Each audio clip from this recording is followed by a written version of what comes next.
É que um plebiscito agora, ele vai lidar com ideias, né? Assim, a população, né?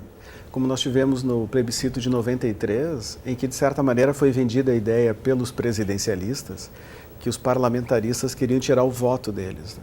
E contra uma ideia, às vezes, não tem tanque que resolva, né? Eu diria que se nós formos pensar as ideias que estão presentes, é bem isso, é de aproximar o representante, quase que botar ele embaixo do braço, é de diminuir a força dos partidos políticos e até diria algo bem perigoso, como o José já apontou, talvez até destacando alguma liderança assim, messiânica que venha com um discurso de salvação da pátria, né?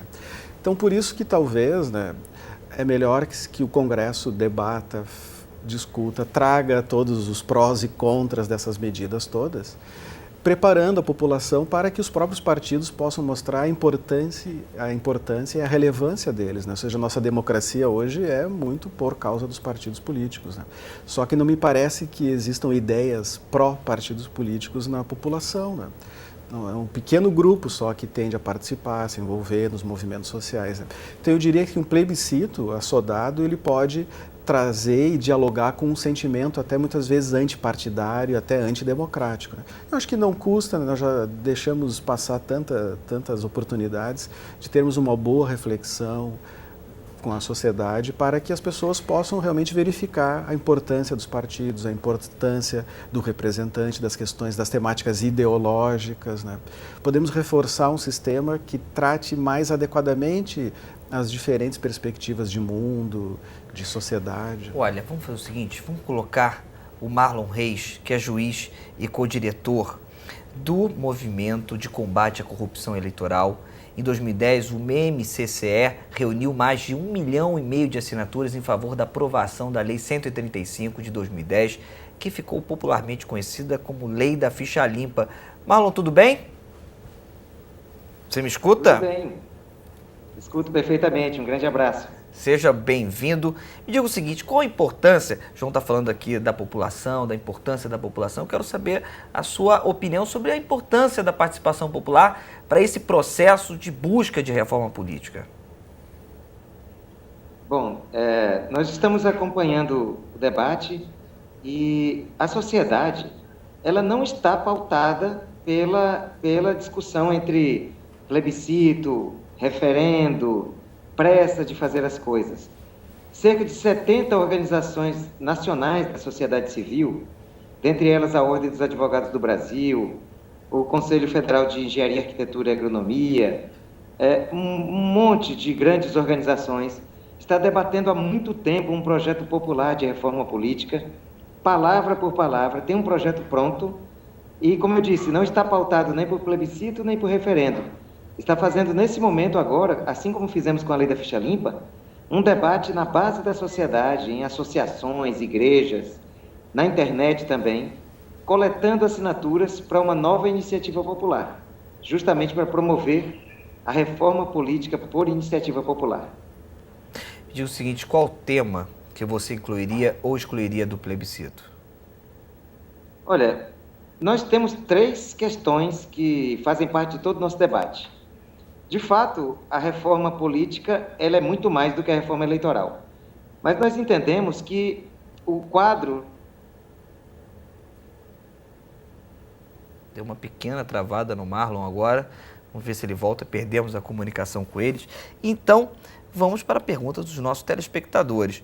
Vamos abrir esse espaço aqui para o Sérgio Souza. Sérgio, obrigado pela sua participação, tá? O plebiscito é uma forma de capitalizar politicamente a reação... Deixa eu ver se o Marlon está ligando agora. Não, desligou na minha cara. Então, vamos voltar para a pergunta aqui do Sérgio. Sérgio, mais uma vez, obrigado. O plebiscito é uma forma de capitalizar politicamente a reação popular. A reforma política já vem sendo discutida no Congresso há mais de 20 anos. E ele pergunta, professor José, é hora de votar, não de fazer manobras políticas com objetivos eleitorais?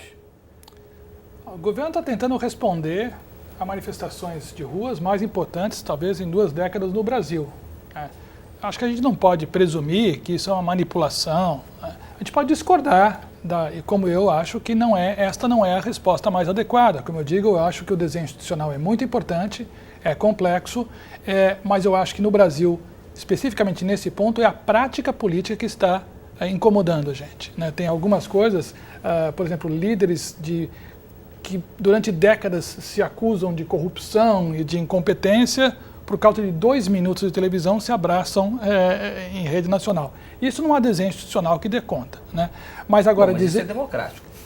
É democrático até um ponto. Acho que é claro que você pode fazer acordos, tá certo?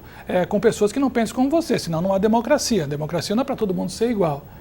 O que é complicado é quando esse acordo se dá com aquele que você desqualificou durante décadas e de maneira crível, né? Você não pode mudar de opinião? Pode, mas quando você tem uma pessoa, por exemplo, que você apresenta documentos ou classifica como corrupto, uma coisa é a divergência ideológica. Outra coisa é a desqualificação. Você acha que ele não tem qualificação para estar na política, certo? Se o candidato A e o candidato B ideologicamente divergem, eles podem conversar, mas ambos têm, vamos dizer, zelo pela coisa pública.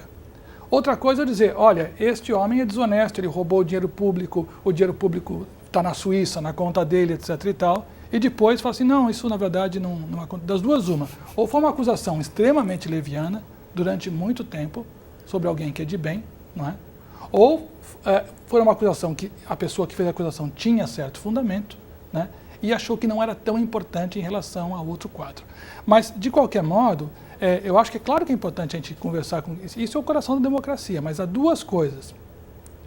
Nós temos que ter princípios, crenças, que serão diferentes e podem ser negociadas, e temos que ter uma prática de retidão, políticos e não políticos, vamos dizer isso, não é só os políticos que estão nesse banho quente, né? Políticos e não políticos, que é premissa para a democracia.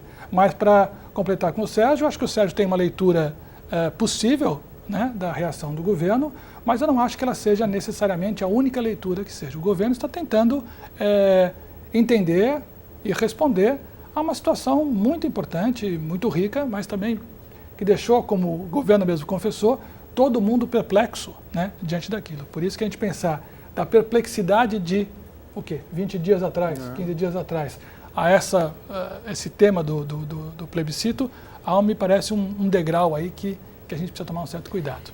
Bibiana Souza. Bibiana, obrigado pela sua participação. Ela participou via Facebook, no canal Futuro Oficial. Será que nós, João, que não sabemos nada sobre a reforma política, estamos realmente aptos a opinar sobre o tema através de um plebiscito? Com certeza, o povo é o soberano, né? Se nós pegarmos a Constituição brasileira, o povo é o soberano. Ou seja, se ele é o soberano, é como se ele fosse o dono. Se tem alguém que pode errar, é o dono. Agora, com certeza, né, ninguém quer errar e talvez nós estejamos verificando agora que educação não é só recurso. Porque se nós temos uma população que tem dificuldade de discutir sobre a reforma política, e até nem falo de toda a reforma política, falo da reforma eleitoral, é porque nós temos alguma carência, assim, do ponto de vista das escolas e das próprias universidades, né?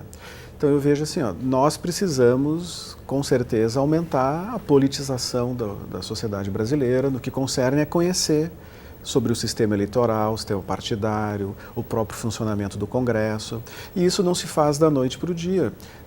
Felizmente, acho que nós estamos tendo uma cultura política com passos largos assim para a visão da democracia, a importância das instituições, como lembrava o José.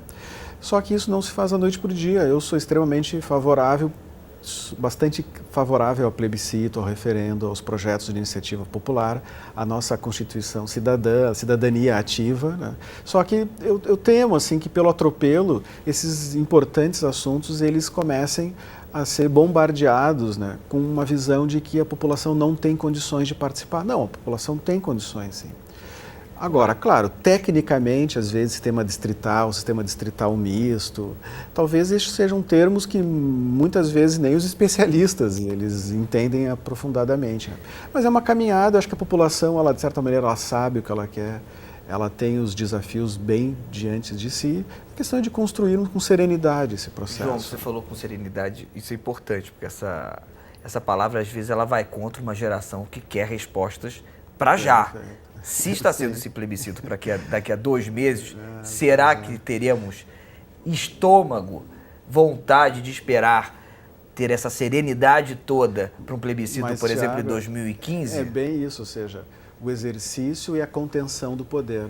Se nós temos hoje em dia um sistema político e jurídico, de certa maneira, travado, também é em muito pelas lutas anteriores contra a corrupção, porque se nós pegarmos assim, ó, a atuação do Ministério Público, do Tribunal de Contas, os nossos sistemas de controle, né, José, ele tira a velocidade. Então, é aquela coisa, quantas pessoas na rua, elas dizem assim, nós queremos combater a corrupção. Com certeza o combate à corrupção traz uma certa lentidão. Claro, a pessoa na rua, lá portando cartaz, ela não conhece essa sistemática e essa sistemática ela pode evoluir até as novas tecnologias. Mas com certeza, se nós formos colocar tudo no papel, eu acho que tem algumas imagens que são simbólicas. Tinha um cartaz assim, Brasil mostra a tua cara, e ao lado tinha um manifestante mascarado. Né? Brasil, nós queremos combater a corrupção. Mas, de certa maneira, as pessoas também querem saúde, querem educação. Tudo isso, às vezes, não combina assim tão facilmente. Ou seja, a luta contra a corrupção produz mais instrumentos de controle. Uma Constituição e as suas cláusulas pétreas, como, por exemplo, qualquer decisão tem que ser tomada antes de um ano, inibe qualquer atitude assim, antidemocrática de mudar as regras do jogo perto do seu acontecimento. Né? Deixa eu, enfim, falar que o Marlon, a gente não conseguiu retornar o contato com ele, com o Marlon Reis. Então eu vou fazer o seguinte, eu vou dar o site do MCCE, que é www.mcce.org.br. Aqui você tem todas as informações sobre o movimento de combate à corrupção eleitoral. Marlon, obrigado pela sua participação. A gente acabou não se despedindo ao vivo, mas agradeço com todo o coração e sucesso e força no seu trabalho. Ok? Vamos voltar aqui para as perguntas dos nossos telespectadores, que tem muitas e muitas chegando. Vanderlei, via Facebook, além de ser muito confuso, José, todo esse processo com a correria para aprovar projetos que estão engavetados por vários anos, querendo mostrar para a sociedade que a manifestação não é endereçada a eles. Todo mundo, vejo aqui pelos comentários, tem muita gente acreditando que é jogada política, que isso não vai dar em absolutamente nada. A gente está aqui discutindo isso, mas daqui a 5 meses vai estar tudo esquecido. É por aí, não é? Você pode dar uma acalmada no Vanderlei e na turma que acompanha o comentário dele? Eu acho que a gente pode achar que não vai dar em nada, depende do que a gente espera. Né? Já tá dando uma coisa muito importante, que é o debate político dentro da sociedade brasileira. Isso é muito importante. Acho que os telespectadores que fazem essas observações têm um ponto que deve ser levado em consideração e que, de certa maneira, busquei apontar no início da minha fala. Entre as reivindicações que nós temos aqui, tem reivindicações que se viu nas ruas, né? Por exemplo, com recursos da Copa, né? que dizem a respeito à gestão do governo federal.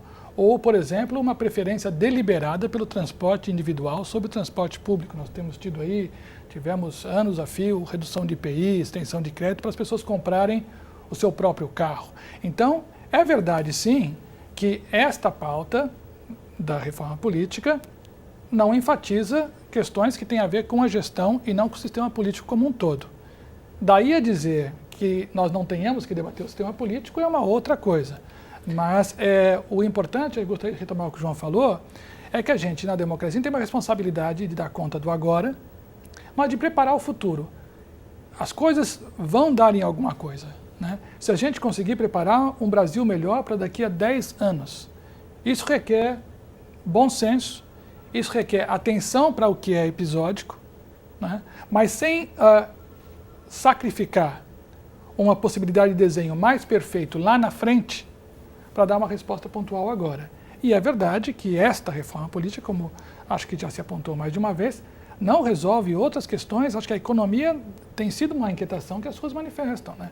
A inflação, a perda de produtividade. Tem diversos pontos, né? Né? Então, quando as pessoas fazem isso, talvez, estou interpretando aqui, posso estar equivocado, talvez elas queiram dizer que, olha, isto bem é um tema, mas nós não estávamos dizendo só isso. Né? E talvez eu acho que aí que se faça essa leitura que estão propondo. Professor José, muito obrigado pela sua participação. João, Muito obrigado, professor, pela sua participação. Você quer falar rapidamente suas considerações eu acho finais? que a democracia brasileira ela está engatinhando e quanto mais participativa ela for, melhor. Daí nós vamos fazer com que as pessoas participem no dia a dia e a tecnologia está caminhando nesse sentido.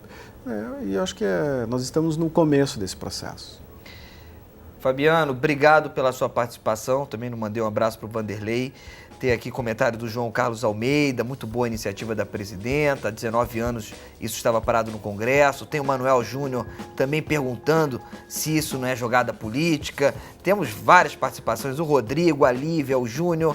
Obrigado pela participação de vocês, pela companhia. Eu gostaria de indicar um livro que ajuda também a formar opinião, que é o Sistemas Eleitorais, do Jairo Nicolau, saiu pela editora da FGV. Eu acho que é um livro importante para a gente se conscientizar sobre a importância da democracia, a importância do voto. É isso daí. Semana que vem tem mais. Eu te espero. Tchau, tchau.